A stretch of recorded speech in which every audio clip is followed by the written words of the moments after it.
Photoshop versus Affinity Photo. Filters. Now, of course, if you don't use filters at all, it doesn't really make any difference. But if you use a lot of filters, and I like filters, then you will have your favourites. And you'll also find that some work better in one application to the other. So let's just run through them now. So I'm going to go through Affinity Photo first. Affinity has got filters here, filters. And you've got standard blurs, you've got Gaussian blur, you've got diffuse glows, box blurs, sort of things that are available, of course, in Photoshop as well. I don't think there's anything particularly that different between the applications when it comes to blurs. Though Photoshop has got the blur gallery, which is pretty decent, but there's some functionality that's available here in Affinity Photo also. So it's not like total wipeout there. So it's really good there. You've also got Sharpened. Now, you haven't got a vast number of Sharpened filters. And that is the thing, I think, with Affinity Photo. Photoshop probably has a lot more filters. A lot more filters. Now, on my machine, I'm not running any other third-party filters. Now, it has got a plugins feature. I don't know how well plugins work, third-party plugins work in here. If all the features are available, if all the plugins will work with it, I can't tell. But it has got that feature. So you've got plugins here. You've got Distort. Now, this is where I think Affinity does actually come, for me, come in front, because it's got this Deform. Deform is amazing. I think it's a much better distortion. It's obviously similar to Liquify in many ways, though it doesn't have like twirls and things, and those, but it does distort. So if I go here, Deform, and all of Affinity Photo filters have much the same here, which I think is another great filter feature here, where you can click here and you can see work on one side, and I'm just going to work and distort, and you can see you can create some great distortions here. However, you got here similarity. I mean, it's not a vast amount of functionality, but the handles are great. But you can split the screen, and you can split them nicely like that as well. We'll see the full effect. That's something that's not available in Photoshop.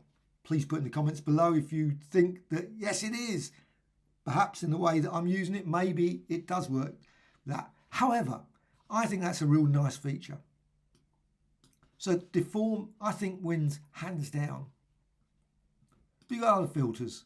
So you've got Distort, you've got ripples, spherical. You've got much the same sort of things as you've got in Photoshop. I really quite like the displace, and it has some functionality. Displace in Photoshop has not been updated in years. I don't know, probably 2000 BC or something like that. I always feel that way anyway. It has been updated, I'm quite certain, but it still seems to be split in the weirdest of ways with the way it's done. I've never liked it. This is not perfect. Still not particularly as good as it could be, but you can load from map from file, which is nice. And also load map from layers beneath. That, again, is something that Photoshop does not have, as far as I'm aware. And I wish it did. Now, the map actually is more like a glass distortion than I think the displacement map, the displace feature.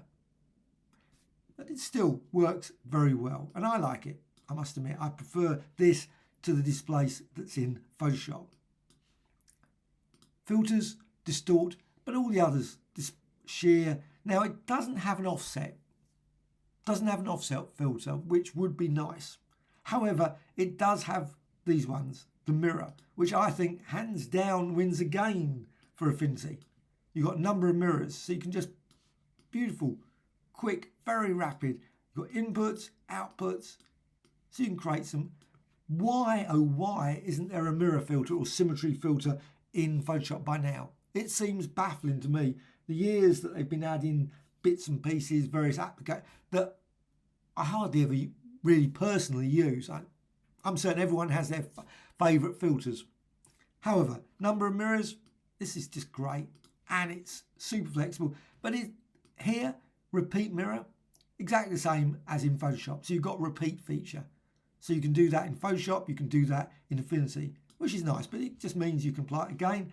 And you've also got, however, in this case, confusingly, and this is one thing that's slightly odd, is that to fade, you've got the same fade mirror, it comes up with an option here, and you can produce some really beautiful results by using fade. You've got blend modes, etc. And again, you've got that nice split as well, which is really good. But it's stuck in the layer instead of edit. Edit seems a more logical place than layer, personally.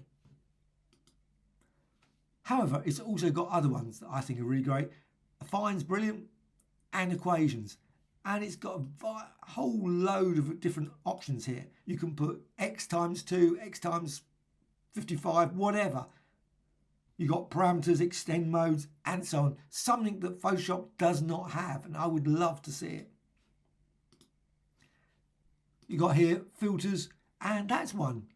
Custom blur. Custom blur does work slightly nicer than in Photoshop than in here. Custom blur in here is terrible. I think it just comes up with this panel, and it's similar, but it works in a slightly odd way. And to be honest, I don't think I've ever got a nice result from it, particularly. That just reminded me just then of that. However, you've got other ones here. Noise, you've got quite a few nice noise ones. You've got Perlin noise, diffuse. I love the Perlin noise. That is very nice. Obviously very similar to other features of Photoshop. Clouds, of course, difference clouds, etc. Persistence, but there's a bit more flexibility. That difference cloud and the clouds hasn't been updated in Photoshop for yonks, and that is the trouble with a lot of the filters, I think, in Photoshop. They haven't really been looked at, and you think, why? Especially when you've got applications like After Effects. After Effects comes to mind. It's got hundreds of features for virtually every filter. I would love to see a little more sort of additions to these filters.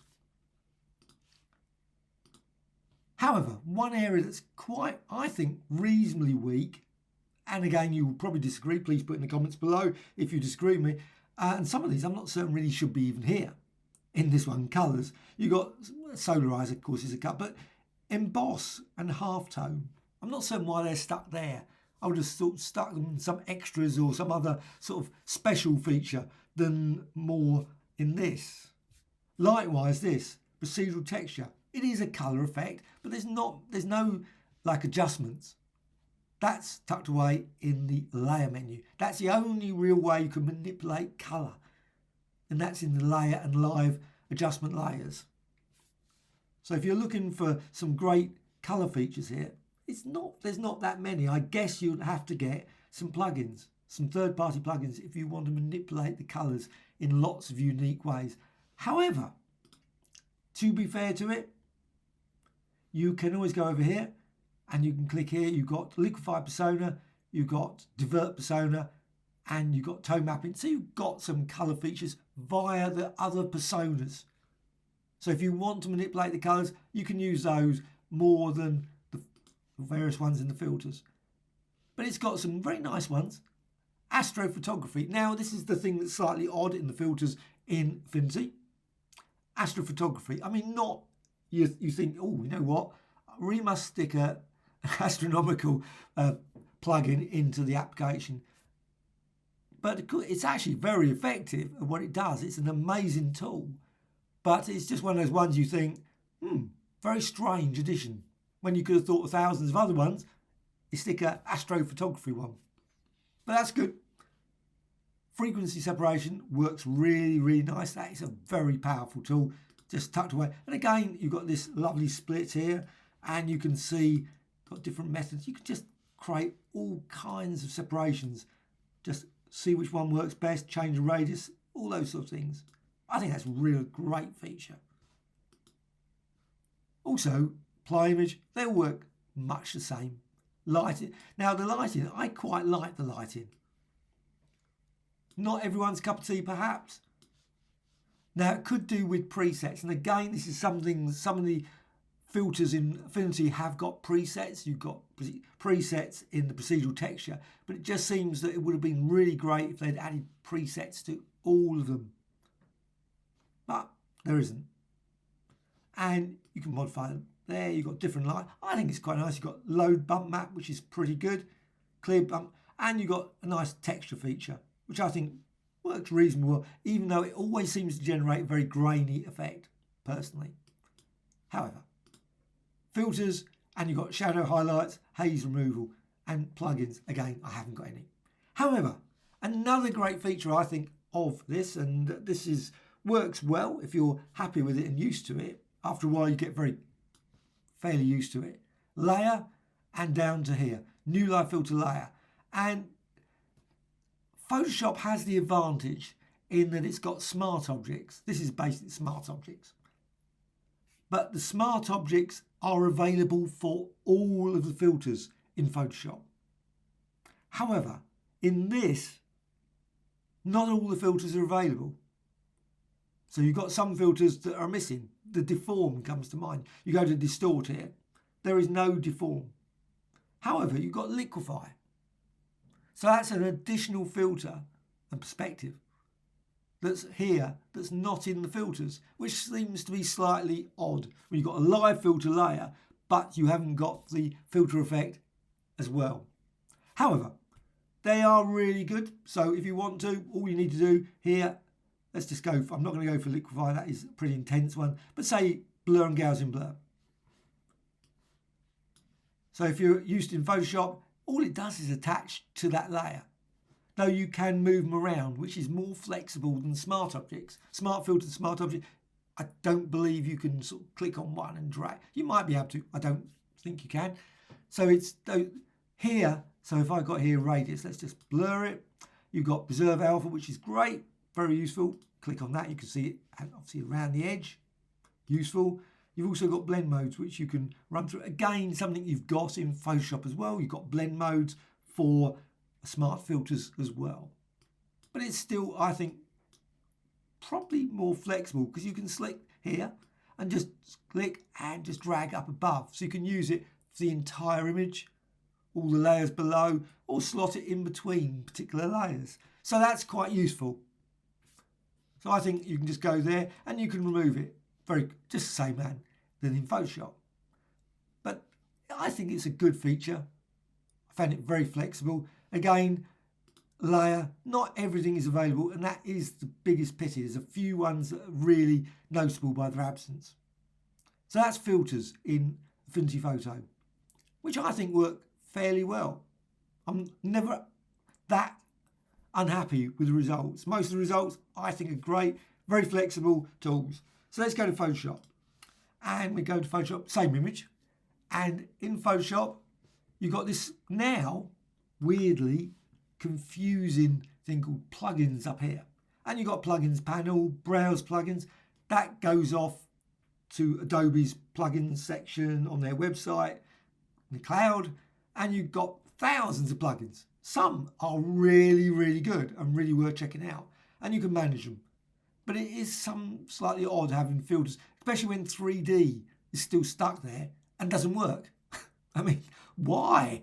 Why is 3D still there? They've been getting rid of 3D. You can see that 3D is, but they've still got bits of it.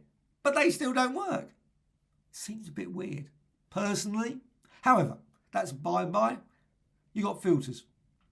And so I've got this one, and I can convert for smart filters.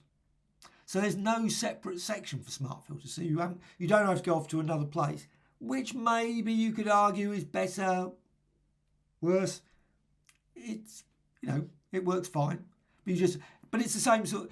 However, one thing you can do in Affinity Photo is because it's based on layers, you can still work on the layer. So if you're doing some, work, you want to add some more additional gradient to the layer, you can, because it's a layer. You can add it to that, and you're not modifying the live filter. You can't tweak the live filter, but you can modify the layer. Here, if you convert it to smart object, so convert to smart filter, you can't then apply brushstrokes unless you double click into it and then edit it as a part of a PSB file, which makes it slightly thing. So I'm not going to go with smart filters just yet, but I wanted to point those out. So filters, but I think you've got a lot more filters. However, if it's a contest of filters, there's obviously lots of, there's like Filter Forge comes to mind. Critter. If you want filters, Critter is amazing for filters. Critter has got absolute millions of filters and very quirky and unusual ones. And I love exploring them. It's one of those things maybe not the best functionality in terms of the sliders. It all sort of feels a bit clunky, but they're amazing. I really, really love the filters in Critter. The text one is just brilliant. I can work for hours doing that. However, this is brilliant. Neural filters. And this is one area that is a bit like that procedural texture thing in Affinity Photo, where you've got literally thousands of possible filters. And that is one great filter that Photoshop should have. Something like that anyway. But neural filters, this is probably the closest it gets to it, because you've got all these great ones here. So you've got smart portraits, skin. I mean, some I suspect I will never use, but some probably are very useful for certain people. If they want super zoom, they want to zoom into, then it's great, and you can download the latest version. Colorize is amazing. That would be a lovely feature in Affinity Photo as well. That's a great one in Colorize. So you just click there. Let's just click it. And you can see you've got profiles. You've got a whole load of, whoops, slide up there. I want to slide this, not that. And you've got profile strength, so you can see you get the result there. And I think the neural filters are really good. It works on the cloud, which is slightly a quirky, odd thing, especially if you're not wanting to link to the cloud. It does make it slightly awkward. But you've got lots of great features here. Auto color adjustments, etc. And you've got beta ones. And you've also got this waitlist, which I find slightly annoying and frustrating, because you're looking at portrait generator. Sounds brilliant. Yes, I would love it. However, I'm interested. That's all you can do. It's just one of those taunting things. You think, oh no, latent visions. I mean, that sounds great. Generate abstract artistic concepts based on text strings. That sounds super useful. That actually comes to mind. It sounds like something, there's another, there's a website so I was looking at recently that's one of my friends was showing me some work that he did, and that was neural filters. Anyway, but it also, one of the things I really like about the Photoshop one is it's got this current layer, new layer mask, smart filter, and new document. So you can generate the result if you go to filters and apply it. Depth blur, say. And this one's really good. Landscape. It's got loads of landscapes. Generates some really weird designs. I'm just going to click on it so you can see. So just click there. And it might do something. Oh, got to click it on. Yes, does help. So you click there. And it will take some time to process, I'm certain. But that's all you do. You can modify these day, you can change things, and it will process it on device. And you can see the result, which is weird. I mean, it really is a weird, I have no idea what that even looks like. I guess it's sort of mixing that image there with that other image. But, I mean, it's great if you want to create some really weird, unusual designs. I love it. And I love those sort of things. So, output, and that's something that's not available on Affinity Photo. Affinity Photo, it would be brilliant if there was a sort of abstract, sort of creating landscape, mixing device thing feature on there as well. I love that sort of thing, because you can just mess around with things and you think, you know what, that's pretty amazing. And it's a great source material for something else. So you can click and work from that. I'm not going to, but just click OK and it will generate it. I mean, that is so weird. And it's a layer. So with that, you can go over here, up to layers, does help, layers panel, and you've got blend modes. So you can run through it and you can just go through here, overlay, difference, and look at, I mean, just by going that creates a very abstract design. Layer, flatten image, and you've got filters, but you've got other ones. And this is the thing, the difference. Photoshop, I think, has got a lot more filters. Just purely because of neural filters, they've added lots of great ones there, but also filter gallery, which of course has been around since about 2000 AD, 2000 BC as well, because it was part of Gallery Effects. Can't remember what it was. All just one of the, it was an old application, and I loved it. I really love those filters. I had those filters. Part you got the floppy disks, and I had I think it was 3 floppy disks with those. They were very weird, but I loved those tools, and they were just great. And of course, it's part Photoshop, and but they haven't been updated. And it would be great if they had some. You can add additional ones here, so you can say new effect layer, so you can add additional ones. That's a nice feature, but they haven't updated the output. Like neural filters, it would be great if it could put it onto a new layer, into a mask, all those sort of things. And I wish Photoshop would spend some time putting that feature in all of the filters. That's my personal wish. However, charcoal, whatever. And it all works based on the current foreground and background colours, etc. So you've got that. Filter, and you've also got camera raw filter. Probably the ultimate colour one. Again, something that's very similar, Affinity Photo. Affinity Photo's got the same thing. You've got, oh, okay, get started, whatever, yes. And you've got a vast number of colour filters and features, which I think is really great. I love going through these, working on images to create colour effects and designs. And in many ways beats the adjustments in some ways. However, I think it's good, but yes, please. So filters and that, and you've also got lens correction, liquify, much the same as Affinity. Vanishing point, similar sort of things, obviously on thing. You got this generate bump map. I'm not going to run it.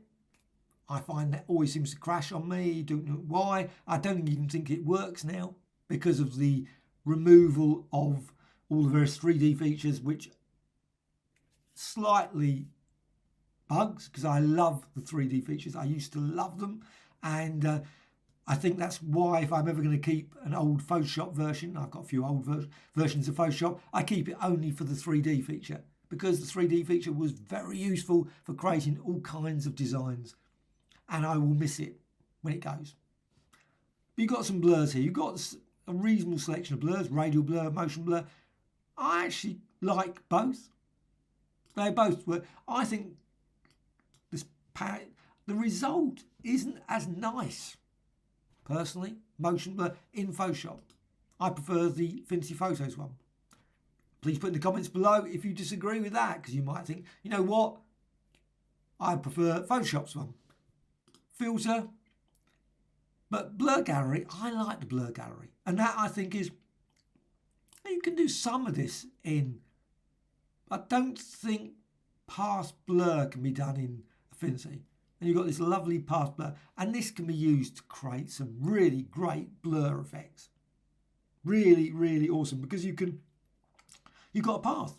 You can manipulate the path. You can click on here and add a point. You can distort. As you do that, you can see what happens. It makes distortion. You've got a load of functionality here.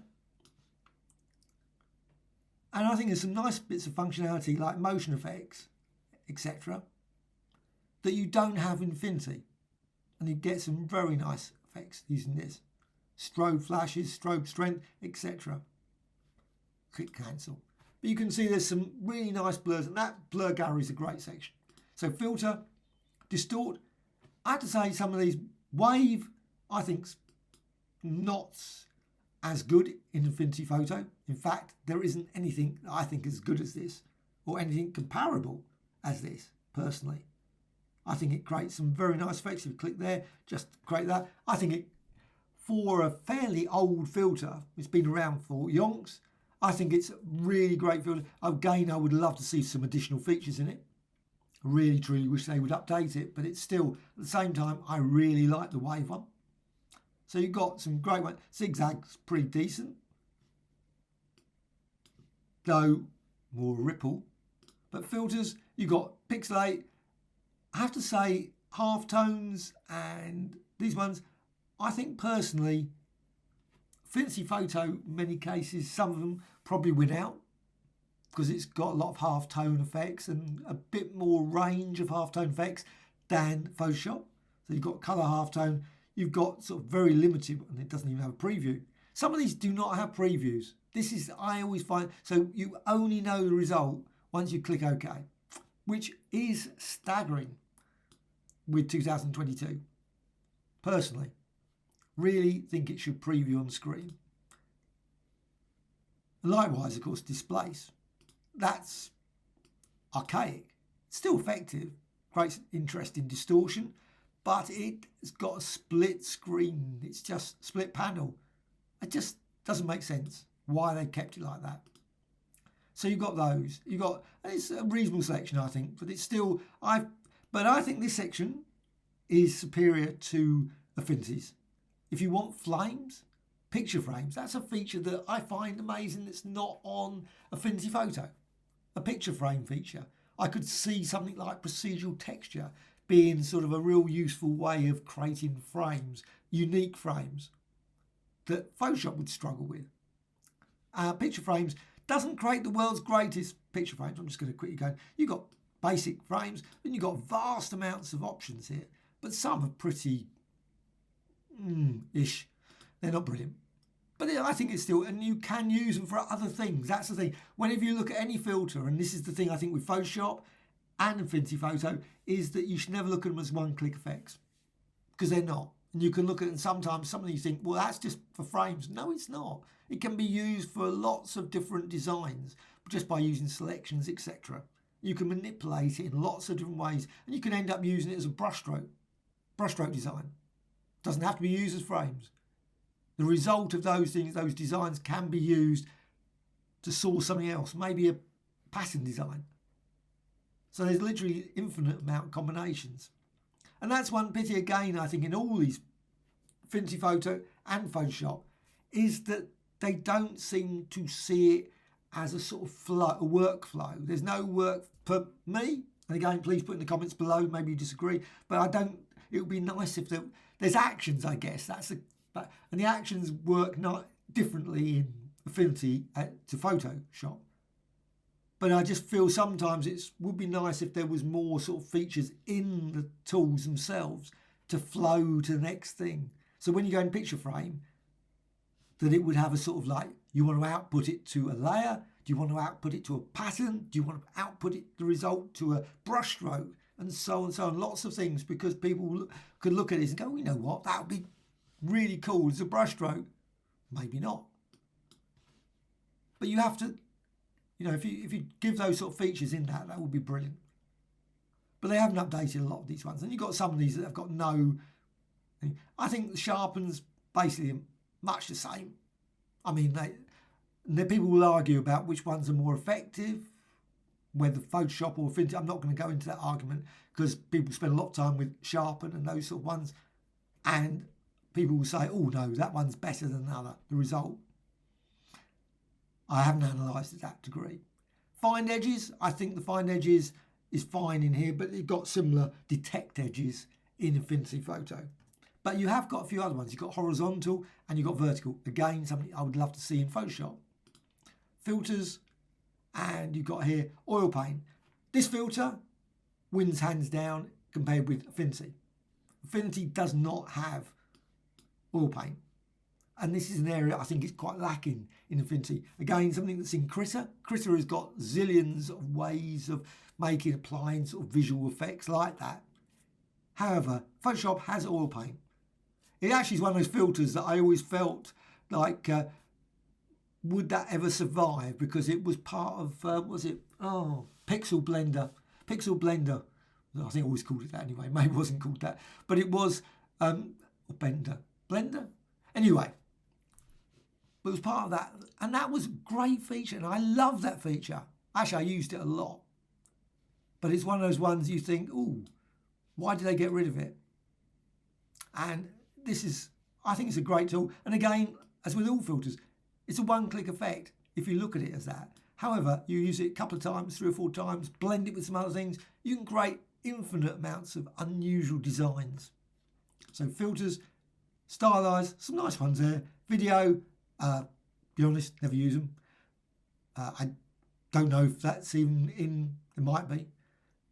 And you've got custom. Now, this one is got at least load and save. And that's one thing that does not happen in Affinity Photo. For some weird reason, they've just put a panel like this, great as it is, but also the result. If you enter 10 or 20 or whatever, you can see a result. Quite often when I do ones in Affinity, I enter values in it, I don't get anything. Literally, I could enter this and the result doesn't seem to do anything.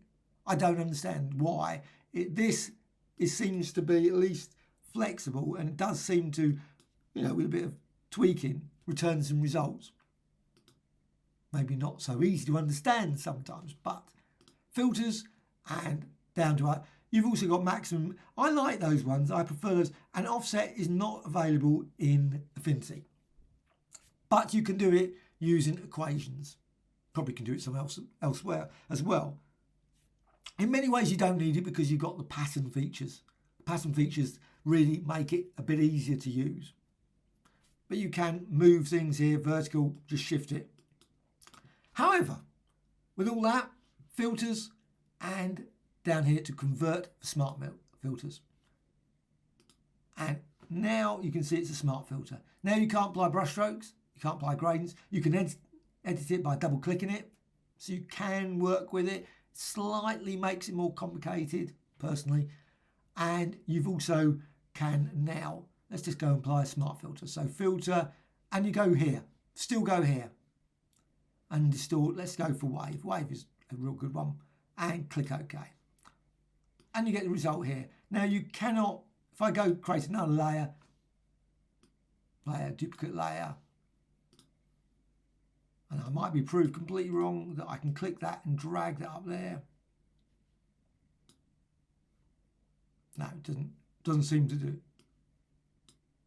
No. Just sort of try it. Just because I mentioned the fact that you can move things around, you can't. It doesn't seem to move things around. I've never been able to do that. Never works for me. If it does work for you, please put in the comments below, but it's never worked for me. You'd think you'd be able to go, you know what, I want that wave to be in here. Drag it up, put it in there. Doesn't seem to be, but you can do that in Affinity Photo. So there's those sort of things, but smart filters are nice, and you've got exactly the same sort of things. You've got here, double click there, and you can bring up the options there. You've got blend modes, as far as I'm aware, wave. Yes, there it is. I thought that, for some weird reason, when I clicked it first, it came up with the other thing. I thought that was odd. You've got blend modes here, so you can go through darken, you can see the result there. So it's similar, you've got a similar sort of light in there. So you can see the result of combining that. So that's a run through of filters. I mean, obviously there's literally thousands of possibilities, other ones, because of course you've got plugins. Probably Photoshop might have more plugins because of the vast number of plugins that have been created using the Photoshop SDK. I would love to see Affinity Photo include an SDK, a filter SDK. That would be brilliant, where you could use it with maybe live filters as well. That would be a brilliant addition to Affinity Photo. You could, or scripting. Again, another thing that would be really, where you can actually modify the filter effects using scripting. That would be brilliant. You can do that in Photoshop. You can apply effects, etc., do things with scripts. Bit of a hassle of JavaScript and AppleScript, etc. But you can do various things. However, Affinity Photo you can't. You've got actions and scripts, work slightly odd, and I will be doing a video on between the two of those. They work well as well. However, who wins? Well, I don't think any of them win particularly or lose, because I think they're both equally good. If you use a particular filter, you're going to turn around and say, well, you know what, I really love this blur gallery. This is I use every day. You will probably love to use blur gallery all the time, and you'll go to Affinity Photo and think, where is it? Where are those features that I love, like the past blur? And that's the same like with flame. I mean, flame, I love the flame. Lens flare, I don't really like it. Particularly lighting effect, not particularly brilliant. It's okay. Fibers is quite a nice one, but you can create similar sort of effect in Affinity. Difference clouds, I've always shown you can create that as well. But there's a lot of filters, but there are some things here that I love, which I would really miss. Stylized and oil paint, I love that. Camera raw filter, many ways I really love using that. Filter gallery, I would miss some of the filters in there. There's some good ones. Neural filters, definitely I miss those. Neural filters are brilliant, and they keep adding more and more, which is great. May they keep adding more. That would be wonderful. And Affinity, well, let's just go back to Affinity. I think the mirror feature is superb. Filters and distort and down to mirror. I love that. Deform, far superior, I think, to Photoshop. Equations, I love it. Something that should be in Photoshop as well. And also colours, you've got procedural text. The halftone as well, that's superb. That's far superior. Halftone is brilliant. So let's just quickly flatten this. Merge visible. And with that, I'm just going to go here and filters and colour and halftone. And you've got halftone here. I mean, you've got colour, so you've got the dots like you would have normally, obviously, in Photoshop as well. But you've also got line, you've got circular, you've got different dot mode, everything. I think, and also many other settings, screen angle, etc. Obviously not much good with circular, but line and apply. So there are some great ones, and obviously ultimately the best, which is colours and procedural texture, which is got tons and tons of options here, like checkered, etc., for creating all kinds of really great results. So that's that. Photoshop, Affinity Photo. I love them both. I would miss certain things, and there's some things.